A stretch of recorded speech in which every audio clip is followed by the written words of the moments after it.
नमस्कार दोस्तों, स्वागत है आपका अपने चैनल GK25 ट्रिक्स पर। आज की इस वीडियो में हम प्रकाश संश्लेषण से जुड़े हुए प्रश्नों को करेंगे, साथ ही उससे जुड़े हुए एक शॉर्ट नोट भी जानेंगे, जिससे उस प्रश्न से जुड़े हुए आपको छोटी सी जानकारी दी जाएगी। तो आइए वीडियो को स्टार्ट करते हैं फर्स्ट क्वेश्चन के साथ। जितने भी क्वेश्चन आपको बताए जाएंगे सभी के सभी बहुत ज़्यादा इंपॉर्टेंट है, तो वीडियो को पूरा देखिएगा एंड वीडियो को लाइक करना बिल्कुल ना भूलिएगा। पहला प्रश्न है, प्रकाश संश्लेषण के दौरान बने उत्पाद कौन से हैं? ऑप्शन है ग्लूकोज, जल और ऑक्सीजन। यानी प्रकाश संश्लेषण के बाद कौन कौन से उत्पाद बनते हैं? ग्लूकोज, जल और ऑक्सीजन, या ग्लूकोज और ऑक्सीजन, स्टार्च और ऑक्सीजन, या स्टार्च, जल और ऑक्सीजन। तो प्रकाश संश्लेषण के दौरान ग्लूकोज, जल और ऑक्सीजन बनता है। ग्लूकोज, जल और ऑक्सीजन, फर्स्ट वाला ऑप्शन जो है वो राइट आंसर है। प्रकाश संश्लेषण की क्रिया में हरे पौधे कार्बन डाइऑक्साइड एवं पानी H2O से सूर्य के प्रकाश एवं पर्णहरिम की उपस्थिति में कार्बनिक भोज्य पदार्थ का संश्लेषण करते हैं। प्रकाश संश्लेषण की क्रिया के दौरान ग्लूकोज, जल एवं ऑक्सीजन उत्पाद के रूप में प्राप्त होते हैं। अगला प्रश्न है, पौधों में डैश अवशोषण और ऊपरी गतिविधि में जड़ों से पत्तियों तक पानी और खनिजों के संचरण में मदद करता है। ऑप्शन है प्रतिफलन, श्वसन, प्रकाश संश्लेषण या वाष्पोत्सर्जन। यानी इन चारों क्रियाओं में से कौन सी क्रिया है जो कि पौधों में अवशोषण और ऊपरी गतिविधि में पानी और खनिजों का संचरण में मदद करती है? तो जो वाष्प उत्सर्जन होता है, वाष्प का जो उत्सर्जन होता है, वाष्पोत्सर्जन, ये क्या करता है? पौधों में वाष्पोत्सर्जन अवशोषण और ऊपरी गतिविधियों में जड़ों से पत्तियों तक पानी और खनिजों के संचरण में मदद करता है। वाष्पोत्सर्जन पौधों में अवशोषण और ऊपरी गतिविधि में पानी का संचरण करने में मदद करता है। अगला प्रश्न है, डैश परपोषित पोषण की एक पद्धति नहीं है।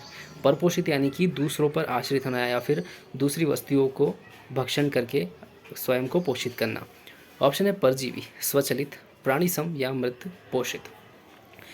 देखिए, इसमें जो प्राणी सम है वो परपोषित पोषण की एक पद्धति नहीं है, यानी प्राणी सम जो होते हैं वो उसमें नहीं आता है। स्वचालित परपोषित पोषण की पद्धति नहीं है। स्वचालित पद्धति पुनः परपोषित नहीं होता है। जब कोई जीव अन्य जीव द्वारा बनाए गए भोजन से पोषण प्राप्त करते हैं तो यह परपोषी पोषण कहलाता है, तथा ऐसे जीव जो दूसरों जीव द्वारा बनाए गए भोजन से पोषण प्राप्त करते हैं परपोषी कहलाते हैं। अगला प्रश्न है, निम्नलिखित में से कौन सी प्रक्रिया कार्बन डाइऑक्साइड वातावरण से हटाती है? कौन सी प्रक्रिया है जो को कार्बन डाइऑक्साइड को हटाती है वातावरण से? ऑप्शन है प्रकाश संश्लेषण, विद्युत अपघटन, बायोडिग्रेडेशन या गैल्वेनीकरण। तो इसमें प्रकाश संश्लेषण जो है हमारा राइट आंसर है। प्रकाश संश्लेषण क्या करता है कि कार्बन डाइऑक्साइड के वातावरण से हटाती है। अब ये कैसे हटाता है? आपने देखा होगा जब क्रिया होती है, जैसे प्रकाश संश्लेषण की जो क्रिया होती है, इसमें क्या क्या ज़रूरत पड़ती है? कार्बन डाइऑक्साइड की ज़रूरत पड़ती है। यानी कि हम जो कार्बन डाइऑक्साइड रिलीज़ करते हैं, ऑक्सीजन लेते हैं और कार्बन डाइऑक्साइड छोड़ते हैं, तो उन कार्बन डाइऑक्साइड को क्या करते हैं? पौधे ग्रहण करते हैं और अपनी प्रकाश संश्लेषण की क्रिया को पूरी करते हैं। इससे क्या करते हैं वो कि जितनी भी प्रकाश जो कार्बन डाइऑक्साइड होती है उसको अवशोषित करने का काम पौधे करते हैं। तो प्रकाश संश्लेषण में इस द्वारा अपघटन किया जाता है। पौधे सूर्य के प्रकाश की उपस्थिति में जल एवं वायुमंडलीय कार्बन डाइऑक्साइड के संयोग से प्रकाश संश्लेषण की प्रक्रिया संपन्न करते हैं तथा वातावरण में ऑक्सीजन मुक्त करते हैं। स्पष्टतः इस प्रक्रिया में वातावरण से कार्बन डाइऑक्साइड कम होती है। मनुष्य क्या करता है कि ऑक्सीजन लेता है एंड कार्बन डाइऑक्साइड छोड़ता है, और इसी का उल्टा जो है वो पौधे करते हैं। पौधे कार्बन डाइऑक्साइड लेते हैं और ऑक्सीजन छोड़ते हैं। तो याद रखिएगा, जितने अधिक पौधे होंगे ऑक्सीजन की मात्रा उतनी अधिक होगी। अगला प्रश्न है, किस प्रक्रिया में ऑक्सीजन वायु से मुक्त होगी? ऑप्शन है प्रकाश संश्लेषण, श्वसन, प्रस्थवेदन या उत्सर्जन। तो ऑक्सीजन अभी बताया था, जैसे प्रकाश संश्लेषण के द्वारा क्या होती है कि ऑक्सीजन मुक्त होती है, यानी कार्बन डाइऑक्साइड लेते हैं और ऑक्सीजन मुक्त करते हैं। तो इसमें प्रकाश संश्लेषण जो है फर्स्ट वाला राइट आंसर रहेगा। प्रकाश संश्लेषण वह प्रक्रिया है जिसके द्वारा हरे पौधे सूर्य के प्रकाश की उपस्थिति में जल एवं कार्बन डाइऑक्साइड के संयोग से कार्बोहाइड्रेट का निर्माण करते हैं। याद रखिएगा कि हरे जो पौधे होते हैं वो कार्बोहाइड्रेट का निर्माण करते हैं तथा इस प्रक्रिया में उत्पाद के रूप में ऑक्सीजन मुक्त होती है। अगला प्रश्न है, प्रकाश संश्लेषण की प्रक्रिया में जारी होने वाला ऑक्सीजन कहाँ से आता है? ऑप्शन है जो क्लोरोफिल, जाइलम, कार्बन डाइऑक्साइड या पानी। तो प्रकाश संश्लेषण की प्रक्रिया में जो ऑक्सीजन है वो कहाँ से आता है? वो आता है पानी से। अब पानी का जो फॉर्मूला होता है वो क्या होता है? H2O। अब इसमें देखिए हाइड्रोजन और ऑक्सीजन दोनों होते हैं, तो पानी क्या होता है? अपने अपघटन में टूटकर ऑक्सीजन और हाइड्रोजन जो है अलग अलग हो जाता है और वहीं से उसको प्रकाश संश्लेषण की क्रिया में जो है ऑक्सीजन भाग लेती है। अगला प्रश्न है, फोटोसिंथेसिस यानी प्रकाश संश्लेषण में किस स्तर पर ग्लूकोज का निर्माण होता है?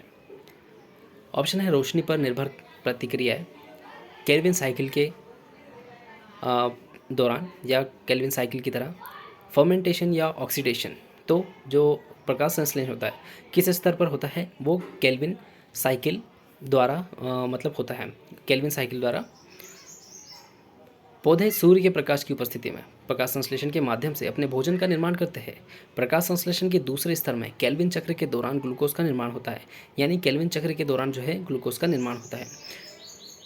केल्विन चक्र पौधों में क्लोरोप्लास्ट में होने वाली जैव रासायनिक प्रक्रिया की एक श्रृंखला है।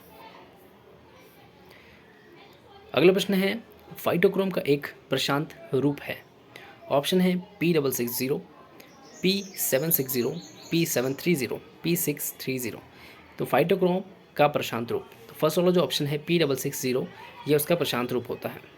फाइटोक्रोम क्या होता है, पादपों में पाए जाने वाला, यानी कि जो पौधे होते हैं उनमें पाए जाने वाला एक प्रकाशग्राही वर्णक है, यानी प्रकाश को ग्रहण करने वाला एक वर्णक होता है। यह प्रकाश के दृश्य स्पेक्ट्रम के लाल और अवरक्त प्रकाश के प्रति संवेदनशील है। कई पुष्पीय पौधे, यानी कई जो पुष्प के जो पौधे होते हैं, इसका उपयोग प्रकाशीय अवधि के दौरान पुष्पन के समय में नियंत्रण हेतु करते हैं। P660 फाइटोक्रोम का एक अंतर परिवर्तनीय रूप है। तो याद रखिएगा, फाइटोक्रोम जो होता है वो P660 इसका अंतर परिवर्तनीय रूप होता है, और ये क्या होता है इसकी जानकारी बता दी है। अगला प्रश्न है, निम्नलिखित में से कौन सा प्रकाश संश्लेषण के लिए आवश्यक नहीं है। ऑप्शन है सूर्य का प्रकाश, क्लोरोफिल, कार्बन डाइऑक्साइड या ऑक्सीजन।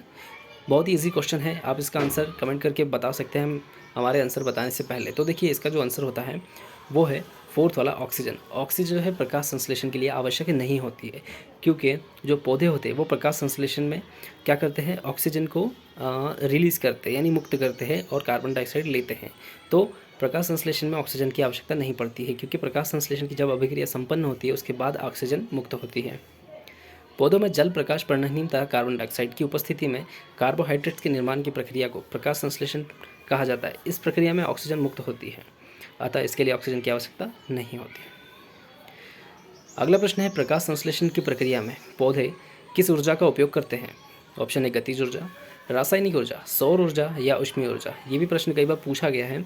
तो प्रकाश संश्लेषण की प्रक्रिया में किस ऊर्जा का उपयोग होता है, सौर ऊर्जा। थर्ड वाला ऑप्शन जो है राइट आंसर है सौर ऊर्जा। सौर ऊर्जा यानी सूर्य से प्राप्त ऊर्जा। पौधे सूर्य से प्राप्त ऊर्जा से ही अपनी प्रकाश संश्लेषण अभिक्रिया को पूरा करते हैं। प्रकाश संश्लेषण की प्रक्रिया में पौधे और सौर ऊर्जा का उपयोग करते हैं। प्रकाश संश्लेषण वह क्रिया है जिसमें पौधे पत्ती उपस्थिति क्लोरोफिल की मदद से सूर्य के प्रकाश की उपस्थिति में कार्बन डाइऑक्साइड और जल के अपना भोजन तैयार करते हैं। अगला प्रश्न है, प्रकाश संश्लेषण की प्रक्रिया में मदद करने के लिए हरी पत्तियों में कौन सा पदार्थ मौजूद होता है। प्रकाश संश्लेषण की प्रक्रिया में कौन सा पदार्थ मौजूद होता है, इसका भी आंसर आपको पता होगा। ऑप्शन है रंध्र, क्लोरोफिल, ग्लूकोज या सुक्रोज।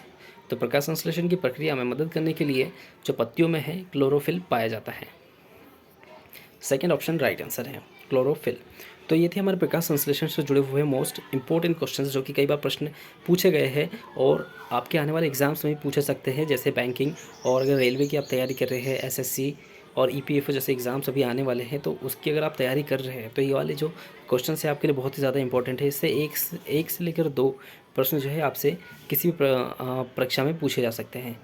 और भी कई सारे वीडियोज़ के लिए आप हमारे चैनल पर जा सकते हैं, आपको वहाँ पर कई सारी वीडियोज़ मिलेगी अलग अलग सब्जेक्ट से रिलेटेड। तो जल्दी से चैनल पर जाइए, वीडियो को लाइक करिए, चैनल को सब्सक्राइब करिए। GK25 tricks. जय हिंद, थैंक यू।